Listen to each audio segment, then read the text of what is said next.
Siempre que hablamos de Roma nos enfocamos en los grandes personajes como Julio César, Agripina, Tiberio o Nerón. También se suele prestar mucha atención a los grandes enfrentamientos como Numancia o Alesia. Pero ¿qué hay de la gente del común? ¿A qué se dedicaban o cómo era su cotidianeidad? Afortunadamente para nosotros, los historiadores han dado cara a la sociedad romana y la han estudiado a profundidad, en parte gracias a los descubrimientos arqueológicos como Pompeya y Herculano en el siglo XIX. Así que si te interesa descubrir un poco más de esa sociedad romana, estás en el lugar correcto, porque hoy vamos a hablar sobre cómo era ganarse la vida como panadero en la antigua Roma. Esto es Historia Resumida, bienvenidos.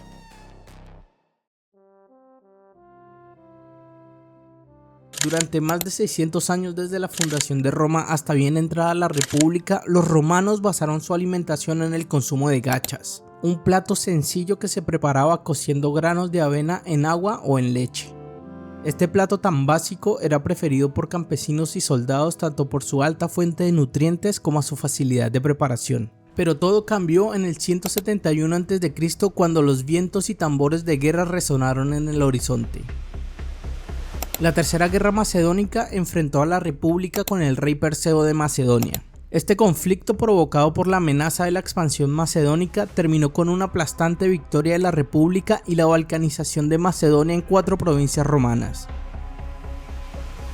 Tras 3 años de cruel conflicto y la anexión de nuevas provincias, la migración de panaderos griegos profesionales hacia la ciudad de Eterna se hizo frecuente. Aprovechándose de la concepción romana sobre el trabajo manual en el que solo la plebe y extranjeros podían dedicarse a estos menesteres, muchos de estos panaderos griegos establecieron sus locales en la ciudad, convirtiendo el pan en el favorito de toda la sociedad. Por tanto, recibieron el nombre de pistores, o como lo conocemos hoy en día, panaderos. Estos pistores griegos enseñaron a moler más fino el trigo, a controlar mejor las fermentaciones y a hornear en hornos cerrados. Lo que comenzó entonces como un lujo en banquetes se fue haciendo esencial conforme la ciudad y la república se extendían. Las sucesivas conquistas de la república durante el siglo II a.C. supusieron un aumento en la entrada de bienes procedentes de fuera de Roma y con ello la consecuente baja de precios en las zonas rurales. Como consecuencia se provocó un éxodo del campo a la ciudad y el crecimiento demográfico de Roma. En este contubernio de extranjeros, esclavos y plebe precarizada, el pan se hizo un hueco en la dieta diaria y se convirtió básicamente en un asunto político. Surgió por lo tanto una nueva institución estatal que aseguraba la distribución a bajo coste del grano proveniente de la cuenca mediterránea. Esta institución fue conocida como la Nona y tuvo varias reformas a lo largo de su existencia, siendo la más importante la de Octavio una vez hecho emperador. Como dirían algunos poetas romanos, el pan y circo se volvió en un mecanismo de control social por parte de algunos políticos.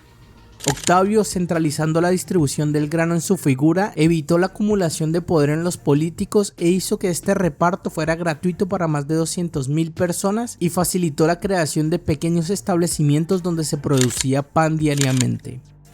Pero claro, aún no conocemos quiénes y por qué se dedicaron a la panadería. Entonces vamos a ello.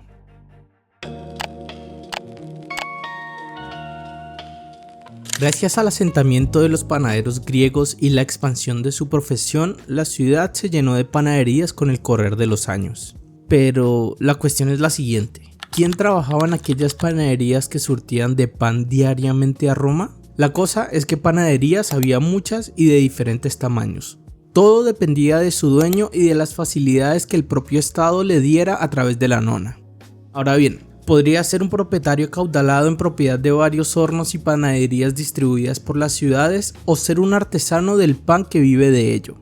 En todo caso, los trabajadores provenían de un variado abanico de posibilidades. Principalmente trabajaban esclavos especializados en el oficio, libertos que trabajaban por cuenta propia o ciudadanos libres que eran explotados por los grandes propietarios.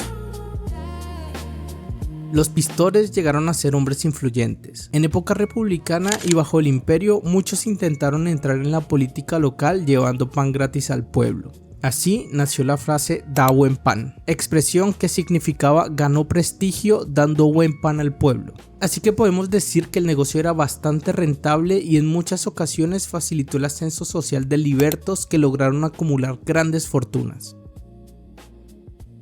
Un caso paradigmático de esto es el caso de Eurísaces, del cual tenemos referencia gracias a las inscripciones en su tumba. La placa reza: este monumento es de Marco Virgilio Eurísaces, panadero y empresario.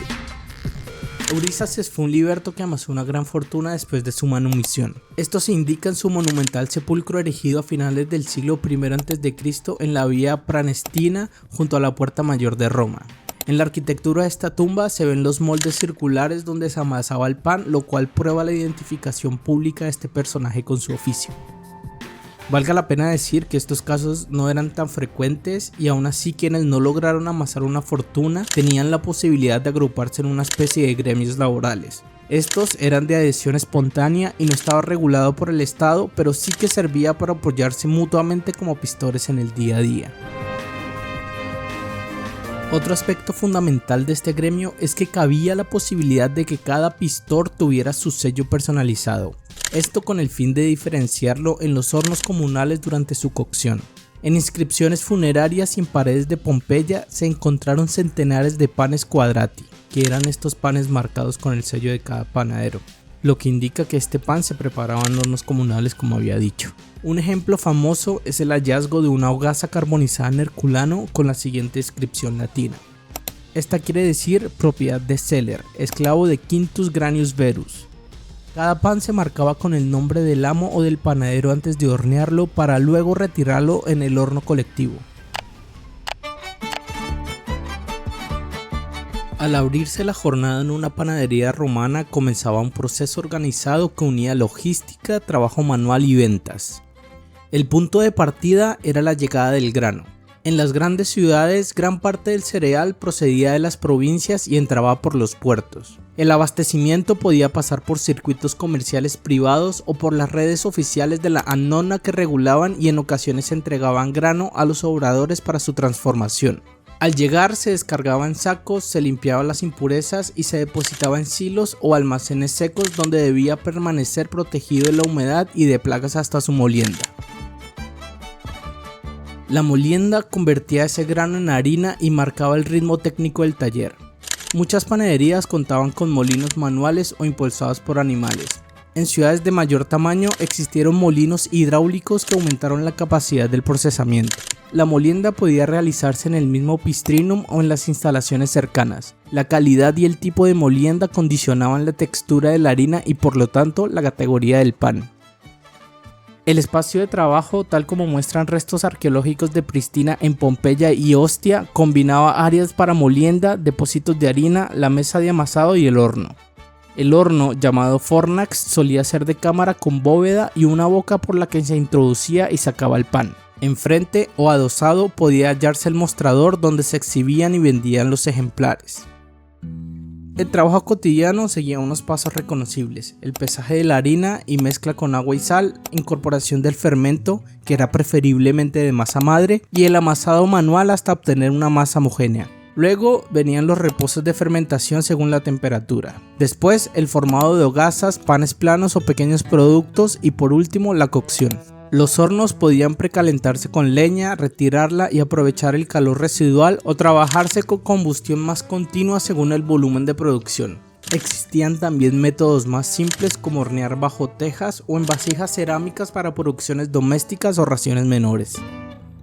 Una vez cocido, el pan entraba en la fase comercial. Se sacaba al mostrador donde se fraccionaba, se vendía al contado o se repartía por la ciudad. En la Roma imperial, el Estado intervenía en la distribución mediante subsidios de grano o pan, como ya dije, la annona, y en ciertas épocas la transformación hasta pan acabado quedaba a cargo de los obradores, que cobraban una tarifa por la molienda y la cocción cuando la materia prima procedía de la administración.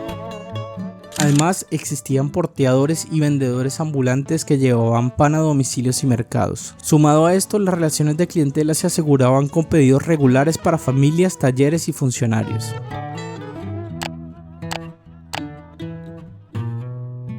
Así que ahí lo tienen, un recorrido de cómo el pan se convirtió en el producto fundamental de la mesa romana y los participantes en el proceso de su creación.